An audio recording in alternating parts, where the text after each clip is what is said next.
પંચાયતી રાજ દિવસની ઉજવણી કરવામાં આવી। કડાણા તાલુકાના રેલવા ગામે પંચાયતી રાજ દિવસની ઉજવણી કરવામાં આવી, જેમાં જુદા જુદા ગામના મહિલા પંચાયત સભ્યો, મહિલા આગેવાનો, સીઆરપી અને એફએસના કાર્યકરો સહભાગી થતા ગ્રામ પંચાયતના મહિલા સભ્યો સાથે ચર્ચા કરવામાં આવી, જેમાં નયનાબેન દ્વારા મહિલાની બેવડી ભૂમિકા અંગે ચર્ચા કરવામાં આવી તથા મહિલાઓ પંચાયતમાં પ્રશ્નોની રજૂઆત ન કરે પરંતુ પંચાયતમાં બોડીમાં સહભાગી થઈ ગામના પ્રશ્નોના નિરાકરણ અને નિર્ણય પ્રક્રિયામાં સામેલ થાય તે અંગે ચર્ચા કરવામાં આવી।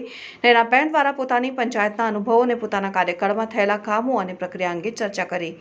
મનાભાઈ ડામોર દ્વારા પીઈએસએ એક્ટ દ્વારા ચર્ચા કરવામાં આવી। પંચાયતના સભ્યોની જવાબદારી અંગે ચર્ચા કરવામાં આવી, જેમાં વોર્ડના પ્રશ્નો, વંચિત કુટુંબોને લાભ અપાવવો, વોર્ડના પ્રશ્નોને ગ્રામ સભામાં રજૂ કરવા અને પ્રશ્નોને ઠરાવમાં લેવામાં આવે અને પંચાયતના સભ્યોની જવાબદારી, ફરજ અને ભૂમિકા, ગ્રામ સભાનું આયોજન, જીપીડીપી અંગે ચર્ચા કરવામાં આવી। રામભાઈ દ્વારા મહિલા સંગઠન દ્વારા કેવી રીતે રજૂઆત કરવી, સરકારી યોજનાની માહિતી કેવી રીતે મેળવવી અને લોકો સુધી પહોંચાડવી, બહેનોએ ઘરની બહાર નીકળીને પોતે સક્ષમ બનવું જોઈએ, પોતાની સત્તાનો ઉપયોગ કરી લોકોને મદદરૂપ થવું, દરેક વોર્ડ મિટિંગમાં જવું અને પોતાના વોર્ડના પ્રશ્નોની રજૂઆત કરવી, એસએચજીમાં જૂથ બનાવીને સરકારની સહાયતાનો લાભ લેવો।